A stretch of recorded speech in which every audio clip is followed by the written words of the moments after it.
朋友们，大家好。我们热水器的电线想要重新走线，但是我们在这里装线槽，这个是瓷砖，瓷砖上面怎么装线槽呢？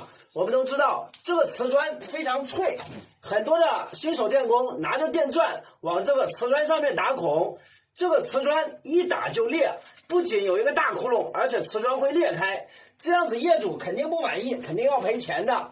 那么瓷砖上面怎么装线槽呢？像这样子，我们怎么把这两个线槽装在瓷砖上面？今天教给大家一个好方法，我们不用电钻，不用钻孔，我们连钻头都不用，不用拉电源，我们轻轻松松的把这两根线槽给它固定在上面呢，怎么拉都不会掉。怎么样来固定呢？方法其实非常简单啊。我们首先分为两个步骤。第一个步骤，我们用双面胶把这个线槽给它简单的粘一下，在一些瓷砖上面我们不方便打孔，或者说没有办法打孔的时候，我们就用这个双面胶来解决。这个我们也给它粘上双面胶。这个是我们老的水电工在瓷砖上面安装电线、安装线槽经常都会用的方法啊。我们不用钻孔，不用拿电钻，我们把它完全揭开，这是我们的第一个步骤啊。我们像这样子竖着给它粘上去，之后我们把它揭掉。这个是我们横着的线槽，给大家来演示一下方法啊，对不对？我们把它像这样子粘上去，我们一颗螺丝都没用，我们连电钻也没用了，不用打孔。之后做到这里，我们先别急，第一个步骤完成了，我们用这个玻璃胶把它沿着这个底部，沿着这个缝薄薄的给它打上一层玻璃胶。有这个玻璃胶，等它干了以后，它会粘得非常非常牢固啊。因为这个是瓷砖上面，所以说我们后期不用的时候，我们也能够轻轻松松的把这个线槽给它拆下来，我们薄薄的给它打上一层就可以了，不用那么厚。这边也是一样的，这个是我们水电工经常都会用到的方法。瓷砖上面千万别急着打孔，薄薄的打上一层玻璃胶，既简单又方便。看我们打的还是相当美观的，对不对？等它干了以后，里面有双面胶，外面有玻璃胶，我们不管怎么拉怎么拽它都不会开啊。那么还有没有更简单的方法？朋友们可以分享啊，好的技巧我们可以一起交流。这个瓷砖上面再次提醒大家一点，千万不要电钻打孔，不然它会裂开的。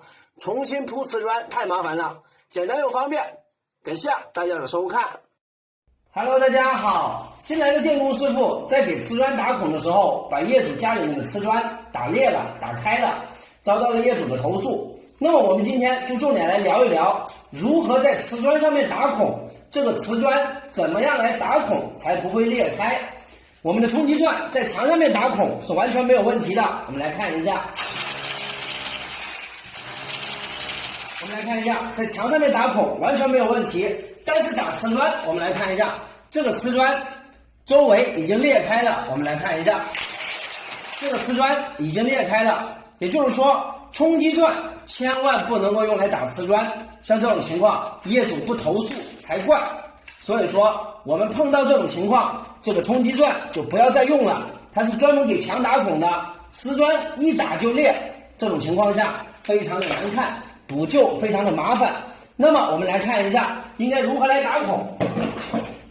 这种情况下我们就需要用到手枪钻，或者说这种充电钻，用锂电池的这种钻。这个钻头非常有讲究，像这种钻头是专门用来打瓷砖的。我们给大家演示一下，我们来看一下这个瓷砖打孔周围一点裂缝都没有，可以看到非常的平滑圆润，非常非常漂亮。我们来看一下，就像打豆腐一样，可以看到已经打透了。我们来看一下这个圆圈打出来的孔非常的圆润，非常的漂亮。这个瓷砖怎么打都不会裂开，所以说这个钻选择非常的关键。这个钻头非常有讲究，像这种镀了红色的，包括这个钻头的头部非常尖，形成一种刀刃的这种情况，专门用来打瓷砖的。我们来看，已经打透了，怎么打这块瓷砖都不会像这样子裂开，一定要注意了。那么我们普通的钻头能不能够打这个瓷砖呢？我们给大家演示一下，换钻头来打。我们现在已经把这2个专门打瓷砖的带有红色标记，并且有弓箭头形状的这个钻头换下来了，换成右侧我们普通的这种钻头。我们来看一下普通钻头能不能够打。可以看到普通钻头几乎是打不透的，并且打的时候我们来看一下，这个钻头顶部已经发黑了，这个钻头基本就报废了。所以说我们在给瓷砖打孔的时候，尽量选择这种专门用来打瓷砖的这种钻头，带有红色标记，有箭头形状的，非常的实用。感谢大家的收看。朋友们大家好，我们电工师傅都知道，这个普通的电烙铁是没有办法来焊这个不锈钢的，像这些不锈钢茶杯、不锈钢的阀门，包括这些不锈钢的膨胀螺丝，我们普通的电烙铁根本就沾不了锡，不沾锡焊不住。这种情况怎么办呢？朋友专门推荐我，给了我一个助焊剂，专门用不锈钢的。我们来看一下有没有用。我们首先这个不锈钢茶杯，我们来试一下它沾不沾锡。我们把它烧在上面，来看一下它沾不沾锡。这边有一个小圆柱，我们来看一下它能不能够粘在这个不锈钢上面不掉。等它干了以后，我们稍微推一下，可以看到根本就没有什么力，粘不住，粘不住。这个是我们普通的焊接方法，根本就没有用，粘铜线完全没有效果。我们来看，几乎是没用的，没有用，我们一推就掉了。我们来试一下这个助焊剂到底有没有用。我们可以稍微挤多一点点，来看一下它的一个使用效果。我们现在把这个电线给它溶点锡，我们把它溶点锡溶在这里之后，我们把这根线看一下能不能把它给粘紧。我们等它干了以后看它的效果。像这种助焊剂我也是第一次使用，以前用的比较少，因为我知道这个不锈钢烧焊很不容易，粘不住，我也是第一次用。这个是我们等它干了以后，这个是我用刚才的这个助焊剂焊的一个效果。这个助焊剂弄到上面之后，不管我们怎么刮都刮不掉，这根线粘上去也非常的紧，像这样子我们根本就弄不掉了，它是非常紧的。这个助焊剂还是有作用的。我们把这头也烧上，这个是我们用助焊剂烧的2个点，我们把这根线也融在这上面。等它干了以后，我们来看一下它融的一个效果。这边已经融好了，我们来看它相当的结实，我们拽是拽不掉的。这个助焊剂不知道它是什么材质的，总之焊不锈钢它还是有用的。普通的电烙铁也可以焊不锈钢，一瓶差不多的助焊剂才几块钱。我们来看它是相当结实的，我们拽是拽不掉的。这边也是一样的，拽不掉，非常紧。我们来看非常紧，证明我们的不锈钢助焊剂还是挺有用的。需要焊不锈钢的朋友可以试一下。我们来看非常紧。感谢大家的收看。墙里面出来的3根线颜色一样，端路器下面的火线和零线颜色也一样，我们该怎么区分火线、零线、地线呢？很多的朋友区分不出来。今天教给大家一个最简单的方法，我们只用一根电笔，不用其他任何工具，就能够把火线、零线和地线给它区分出来，只用一个电笔就可以了。怎么来操作的呢？很简单的，给大家来演示一下。这下面的火线、零线颜色一样，这里多了一根地线，3根线，我们不用管它，我们先把电送上。送上了之后，这3根线里面带电的线就是火线，我们这个比较简单，给大家来测量一下，这个没有反应，这个220伏，我们再测量一下这一个，看这个也没有反应，这个是220伏，那我们就找出来了，这个是火线，我们先把电断了，我们在这个火线这里给它缠一个电工胶带，做一个标记，这个就是我们找出来的火线。之后这里断电了之后，我们把它给拧下来，因为这里要么是火线，要么是零线，我们拧下来之后，这两根线给它交换位置，把它重新接回来。我们把它火线和零线交换一下，那么这种情况下，火线就变成了零线，零线就变成了火线，对不对？刚才这个是火线，我们把电送上去之后，这个变成了零线，它就不带电了，是吧？不带电。那么现在带电的线就是零线，看到没？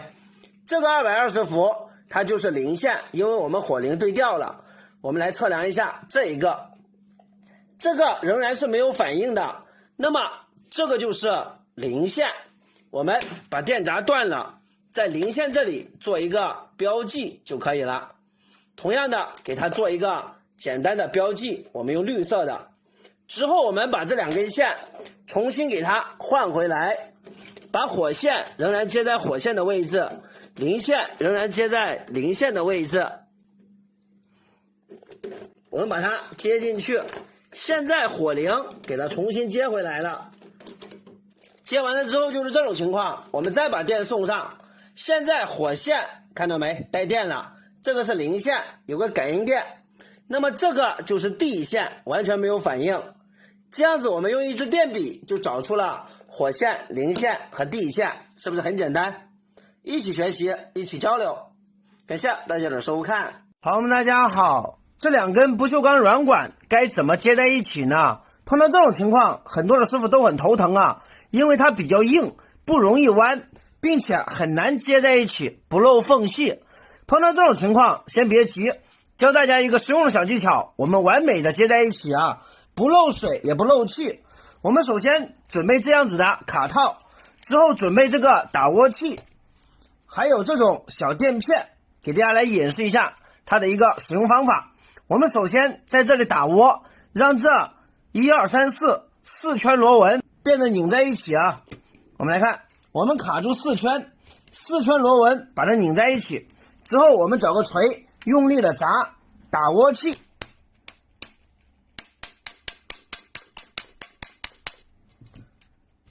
我们来看这边直接就顶在一起了啊，这4层完美的缩在一起了。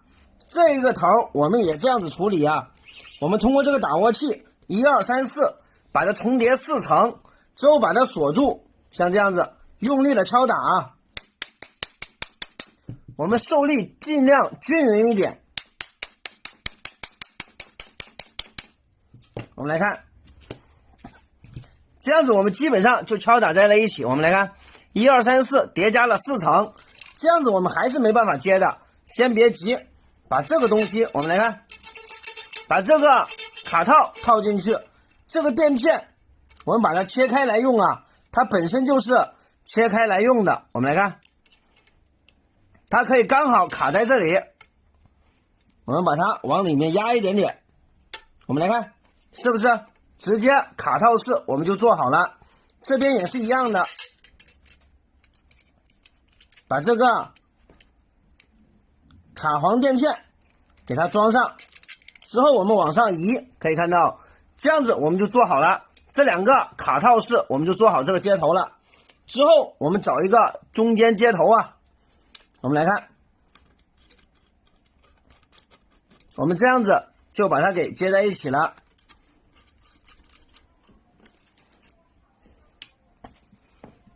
我们把它往里面拧啊，在我们连接的时候，这个地方记得缠上升胶带，缠上升胶带之后，它是通过螺纹和垫片连接的。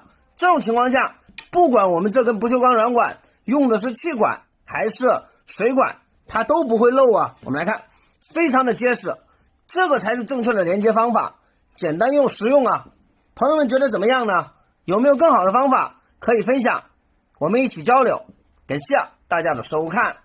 摇表这样用是错误的，很多的朋友用摇表之前都知道进行短路测试和开路测试，但是短路测试的时候把这个夹子夹住了，却是在这里疯狂的摇动，这样子是完全错误的。我们100多买了一个摇表，3天烧坏了2个，这样子太可惜了。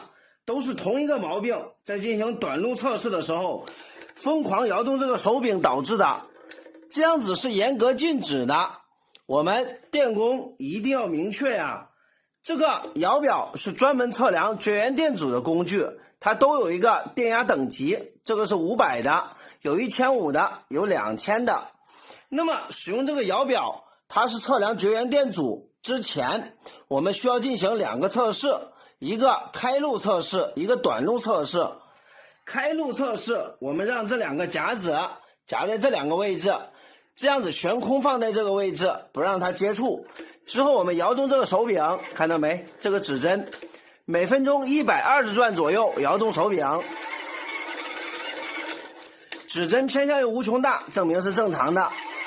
这个是开路测试，但是一定要注意啊，当进行短路测试的时候，很多摇表烧坏都是因为这个测试还没用呢就烧了。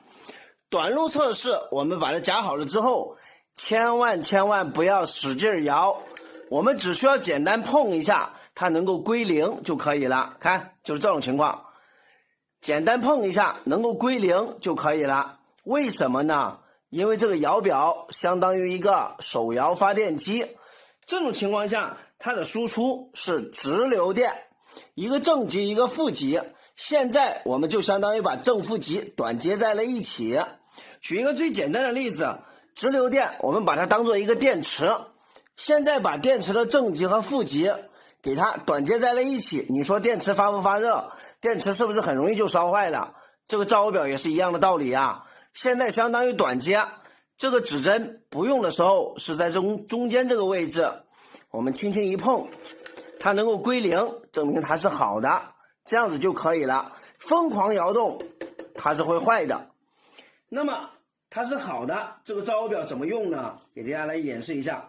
假如我们要测量这个电机它的一个绝缘电阻，我们可以一个一个的测，也可以2个2个的测，测量这个电线对于这个电机外壳，看，一个夹入电线，一个夹入它的外壳，之后我们每分钟120转，